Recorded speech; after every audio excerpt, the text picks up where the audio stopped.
Well, hello, ladies and gentlemen. Today, I decided to do a little review. So, a couple weeks ago, I bought these items, a couple weeks back, and honestly, these two items, I actually have another one. I know, I didn't feel like getting the other one out and having to review it. These two I actually had right next to my bed here, like right on my dresser top. So I was like, let me finally review these. Let me finally review these. Let me finally get this out of the way. You know, I bought these two items a couple weeks ago, and they're not horror movie items, shockingly, but they're the LJN wrestling figures. Now, these three, I should say, even though I'm not going to review the third one. Maybe some other time when I get the third one out of the tub, because I have a huge tub in my closet of all my wrestling LJN figures, Just perhaps to happen that I didn't have these two, in the tub there. It is what it is. Maybe, when time comes, I'll review that one. Anyways, so besides the other one that I got, these two are the rarest LJN figures I have. They are. These two, like again, besides the other one, these two, normally if you buy these off eBay or some crap like that, they're a bunch of fucking money. Especially the one here. The one here's like almost a $400 fucking figure. The other one I have in my hand right now is a good chunk of money on eBay too. Um, I'm gonna say, forget trying to pay your fucking house bill, forget trying to pay your car bill, if you want to buy these mint in the box. But the LJN series. Anyways, we got two of them right here. I'm gonna show off. Maybe another time I'll show the other one off, because the other one I got is a pretty damn rare figure as well. These are legit. These are not fakes. These are the real actual ones. The first one I'm going to show off here is Red Shirt Hogan. Now, it says Titan Sports Inc.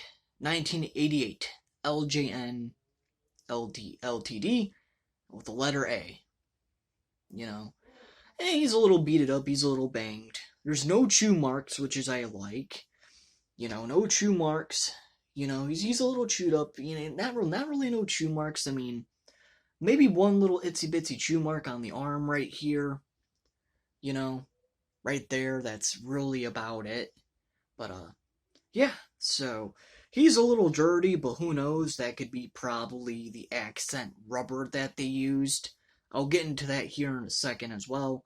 But, yeah, 1988, Red Shirt Hogan.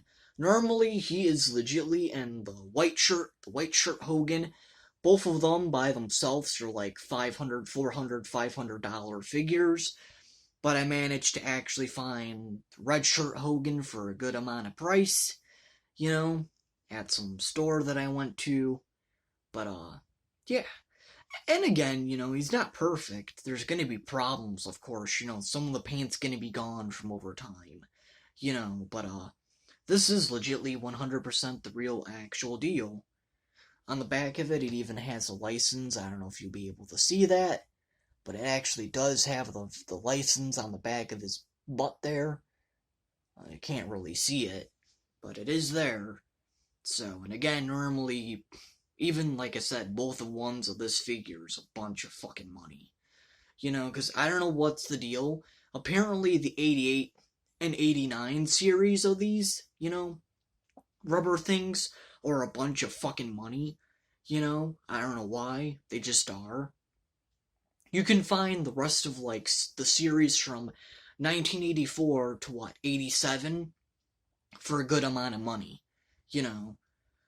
Or not even probably for, like, 20 to 30 bucks if most, if you're lucky enough for, from 1984 to the 85, to the 87. I meant to say 1984 to the 87 series of these.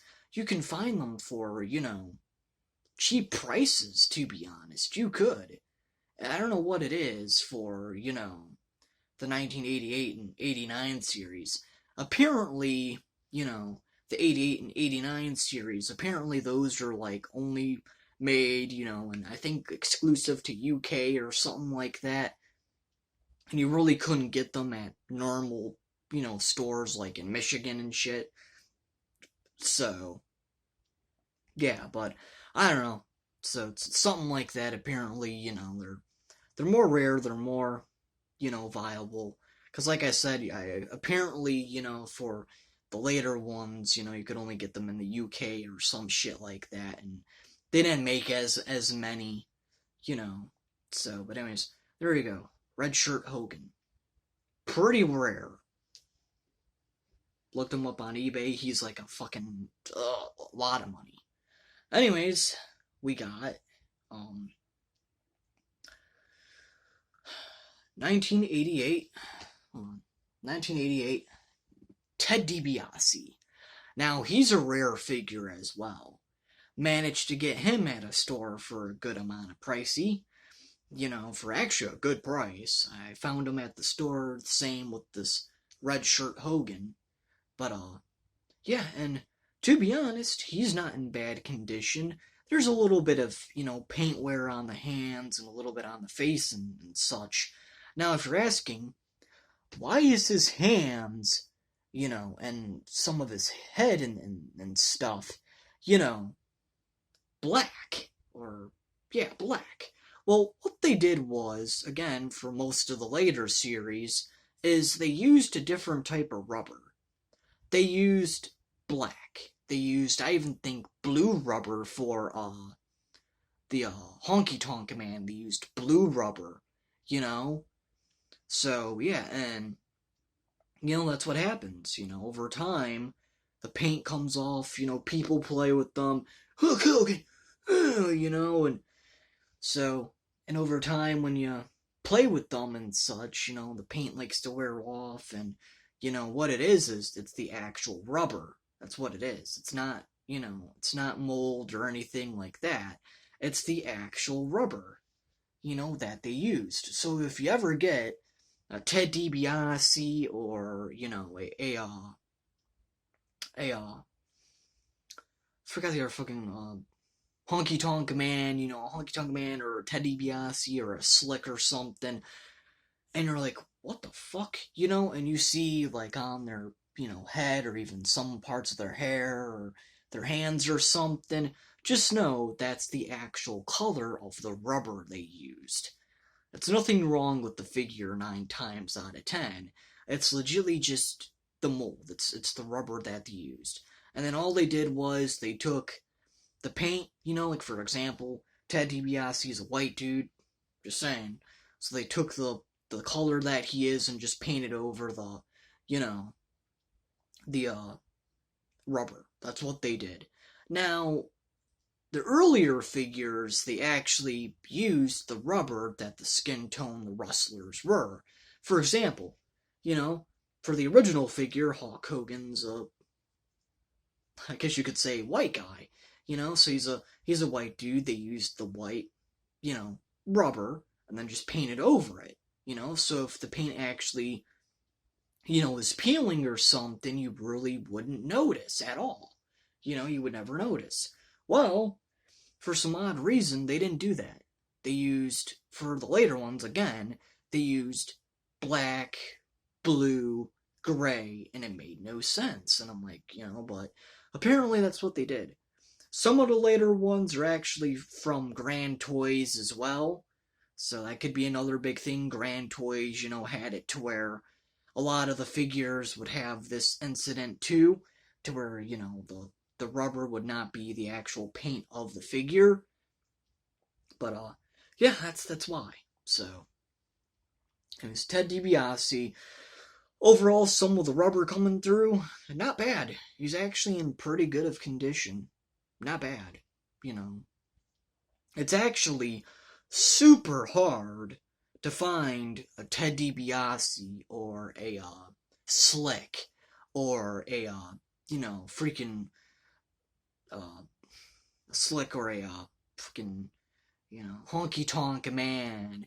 Ones like those that have all of the original paint.